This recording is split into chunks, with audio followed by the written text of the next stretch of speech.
ఒక బాధ్యత లేని వ్యక్తి ముఖ్యమంత్రి కుర్చీలో కూర్చుంటే ఏది పడితే అది మాట్లాడొచ్చని నిన్ననే అన్నాడు. పారదర్శకత ఉండాలా, పారదర్శకతతో ఉన్న నిర్ణయాలు ప్రజలకు అందుబాటులో ఉండాలా అని చెప్పనంటాడు. మీకు అర్థమైంది కదా జిహెచ్ఎంసీ పారదర్శకత. నేను ముఖ్యమంత్రి గారిని అడుగుతున్నా, నిన్న నువ్వు పారదర్శకత ఉండాలని సొల్లు మాట్లాడారు మీరు, సంతోషం. మరి జిహెచ్ఎంసీలో పారదర్శకత ఎందుకు పోతా ఉంది? అలా హెచ్ఎండిఏలో ఎందుకు పారదర్శకత పోతా ఉంది? ఎందుకు హైడ్రా తర్వాత రేరా ఇటువంటి వాళ్ళని మీరు వెపనైజ్ చేసి వాళ్ళు ఇష్టం వచ్చిన దోపిడీకి పాల్పడతా ఉన్నారు? ఇది ట్రాన్స్పరెంట్ గవర్నమెంట్ అన్నట్ట? ఇది ట్రెచరీ, మోసం, దగా.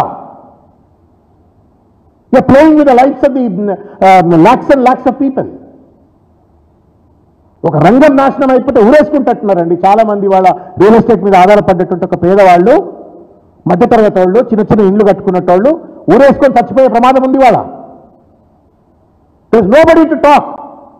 నేను ఇవాళ ఒక పెద్ద మనిషితో మాట్లాడి ఇద్దరు ముగ్గురితోటి ఆ ప్రసంగం అంతా విన్నారు కదా అంటే బాధ కలిగించిందండి. మేము దేనికో పిలిస్తే ఆయన దేనికో మాట్లాడిండి వెళ్ళిపోయిండు, మాకు ఇంత కూడా ఇన్సూరెన్స్ కలగలేదు అని చెప్పని వాళ్ళు బాధపడతా ఉన్నారు. నేను చెప్పిన కదా మీకు చంద్రబాబు నాయుడు పొగిడిన ముచ్చట కనబడుతుంది. ఇంట్లో ఏమంటాడు? ద రిచ్ కల్చర్ నుండి Telangana culture not going to settle. ఏదో సొల్లు అండి. నిన్న మీరు ఆ స్పీచ్ అంతా వినాలా దయచేసి మీరు మరొకసారి వింటే మీకు కేర్ఫుల్గా అర్థమవుతుంది. నాది మధ్యతరగతి మనస్తత్వం. ఎవరికి కావాలి నీ మధ్యతరగతి మనస్తత్వమా, నువ్వు పెద్ద మనస్తత్వమా? నువ్వు వేసుకునే బూట్లను చూస్తే తెలుస్తుంది.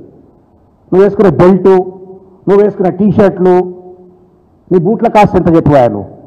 నువ్వు మధ్యతరగతి కల్చర్ అని చెప్పని ఆడ సొల్లు చెప్పగానే మీరు ప్లేట్ బ్రేకింగ్లు పెట్టి రేవంత్ రెడ్డిది మధ్యతరగతి మనస్తత్వం అనగానే ప్లేట్ బ్రేకింగ్లు పెట్టేసి ఏం బట్టలు వేసుకుంటున్నావు నువ్వు? ఏం బెల్ట్లు పెడుతున్నావు? చార్టర్ ఫ్లైట్లు ఎక్కి నువ్వు చేసేటువంటి జల్సాలేంది, విందులేంది, వినోదాలేంది ఈ జనానికి తెలియవా? ఉన్నంతలో సర్దుకపోతాడట, దుప్పట్టున్నంతనే కాళ్ళు దాచుకుంటాడట. ఇది పెట్టుబడులను అట్రాక్ట్ చేసే మన మాట, ఇది ముచ్చట. ఇది ఎన్ని ఉద్యోగాలు కల్పన చేస్తున్నా, ఏ రంగాన్ని నేను ఇక్కడ ప్రమోట్ చేస్తున్నా, what kind of industries sectors that I'm going to promote here, ఇది కదా మాట్లాడాల్సింది. ఇది సొల్లు. ఈ సొల్లు ఈయన మాట్లాడింది క్రెడాయిలో. దానికి తోడు ఏమంటాడు? స్పెషల్ ప్రివిలేజ్ ఉన్న వాళ్లకు, వైల్డ్ కార్డ్ ఎంట్రీ ఉన్న వాళ్లకు ఒకవేళ సడన్గా అట్లాంటి వెసులుబాటు లేకపోతే న్యాచురల్గా వాళ్ళ కోపం ఉంటుందట. నువ్వు ఇచ్చిన వైల్డ్ కార్డ్ ఏంది, ఎంట్రీ ఏంది, నువ్వు పట్టుకొచ్చిన కంపెనీలు ఏంటివి, నువ్వు క్రియేట్ చేసిన ఉద్యోగాలు ఏంది, నువ్వు కేసీఆర్ సృష్టించినటువంటి ఒక 60,000 ఉద్యోగాలు నీ ఖాతాలు వేసుకొని నేను ఇచ్చినా అని చెప్పని, ఏ దొడ్లో కట్టినా నా దొడ్లో ఇంతే పర్లేదని చెప్పని నీ ఖాతాలు వేసుకొని నువ్వు సృష్టించిన ఉద్యోగాలని నువ్వు మాట్లాడుతున్న మాట ఏందిరా? ఇకపోతే ఇంగ్లీష్ గురించి ఏదో మాట్లాడుతున్నాడు. గ్లోబల్ ఇన్వెస్ట్మెంట్స్ అట్రాక్ట్ చేయాల్సిన వాడు కొద్దిగా గొప్ప ఇంగ్లీష్ మాట్లాడాలి కదా. You need not be proficient, but you should be grammatically correct. Sentence structure అని అదన్నీ ఉండాలి కదా. నాకు ఇంగ్లీష్ లేదు, ఇంగ్లీష్ అవసరం లేదు, కామన్ సెన్స్ ఉండాలని చెప్పని కేటీఆర్ గారిని ఏదో దెప్పు పొడిచే ప్రయత్నం చేసినావు.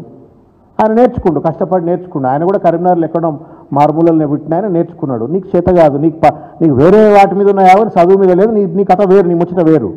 నీకు ఇంగ్లీష్ వస్తే ఎంత రాకుంటే ఎంత, నాకు పెట్టుబడులు వస్తున్నాయా లేదా, నాకు కామన్ సెన్స్ ఉంది అంటున్నావు. నీకు కామన్ సెన్స్ లేదు రేవంత్ రెడ్డి గారు. You have crude sense, cruel sense. ఒక క్రూడ్ సెన్స్, క్రూయల్ సెన్స్ తోటి ఇవాళ పరిపాలన చేస్తూ ఇవాళ మొత్తం రాష్ట్రాన్ని సర్వనాశనం చేసేటువంటి ఒక ప్రయత్నం చేస్తూ ఉండు. ఆడిపోయి కాళేశ్వరం 11% అప్పు అంటాడు, మధ్యతరగతి అంటాడు. ఏమన్నా ఈ ప్రసంగంలో ఒక పదమైన వాళ్లకు కాన్ఫిడెన్స్ కలిగజేసేది ఉందా? ఒక్కసారి దయచేసి ఆలోచించాలని చెప్పని నేను రేవంత్ రెడ్డి గారిని కోరుతున్నా. తెలంగాణ సమాజాన్ని కూడా నేను విజ్ఞప్తి చేస్తూ ఉన్నాను. ఇవాళ ఒక నాన్ సెన్సికల్, ఇర్రెలవెంట్, పాయిజనస్ స్పీచ్ను ఆడ మాట్లాడి ఆయన ఏదో పొడి చేసినా అని చెప్పని రేవంత్ రెడ్డి గారు సంతోషపడవచ్చు. కానీ ఒక రంగం నాశనం అవుతుంది. కొన్ని లక్షల మంది దానిపైన ఆధారపడేటువంటి ఒక పేద ప్రజలు, మధ్యతరగతి ప్రజలు, నిర్మాణ రంగంలో ఉన్నటువంటి పెట్టుబడులు పెట్టిన వాళ్ళు, పెట్టాలనుకునే వాళ్ళు అందరూ కూడా ఇవాళ దిగాలు పడి ఇవాళ చూస్తూ ఉన్నారు హౌ టు రివైవ్ అని చెప్పని. దానికి తోడుగా ఒక మాట చెప్తాను, మూలిగే నక్క మీద తాటిపండు. ఇప్పుడు ఏమంటా ఉండు, ఒక పక్కన నువ్వు బిల్డింగ్ అనుమతులు ఇస్తలేవు, కొత్త లేఅవుట్లకు పర్మిషన్లు ఇస్తలేవు, పేదోడు మధ్యోడు మొత్తం ఎవడు ఇల్లు కొనుక్కోవాలంటే కూడా ఆగమయ్యే పరిస్థితి, మొత్తం నిర్మాణ రంగం అంతా నాశనం అయింది. ఇప్పుడు రేవంత్ రెడ్డి గారు 2000 టార్గెట్ పెట్టి స్టాంప్స్ అండ్ రిజిస్ట్రేషన్స్ సొమ్ము చేసుకోవడం కోసం ఇవాళ మార్కెట్ వాల్యూను సవరిస్తా అని చెప్పని అంటుండు.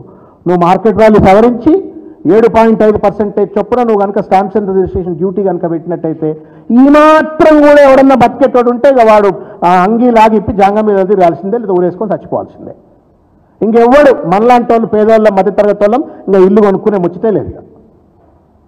ఇది రేవంత్ రెడ్డి గారు ఒక ఫ్యూడల్ మనస్తత్వంతో, భూస్వామ్య ఫ్యూడల్ మనస్తత్వంతో, ధనిక మనస్తత్వంతో ఇవాళ వ్యవహరిస్తున్నటువంటి ఒక తీరు.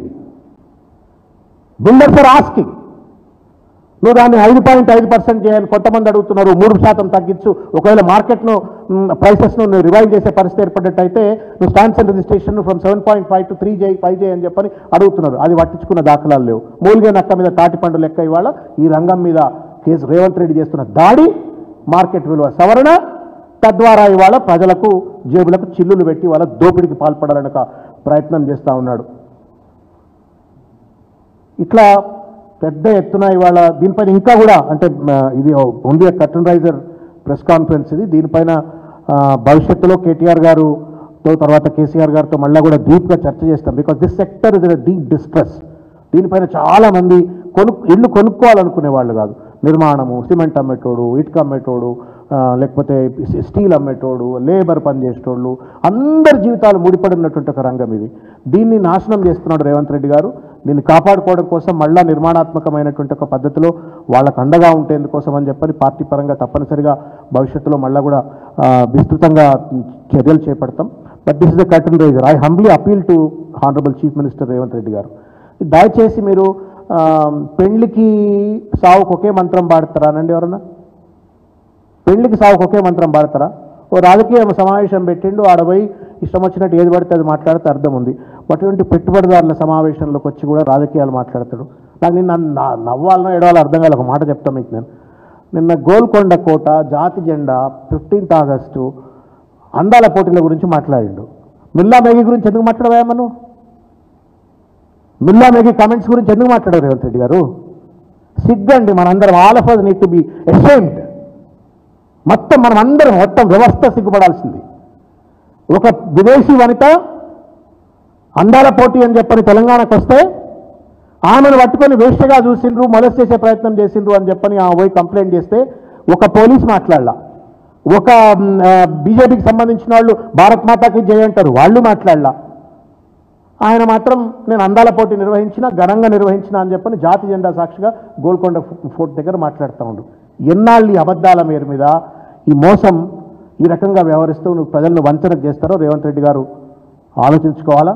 End of the day you are there for 3 years, but you can't destroy the lives for decades. భవిష్యత్ అంతా నాశనం చేయొద్దని చెప్పి నేను విజ్ఞప్తి చేస్తాను.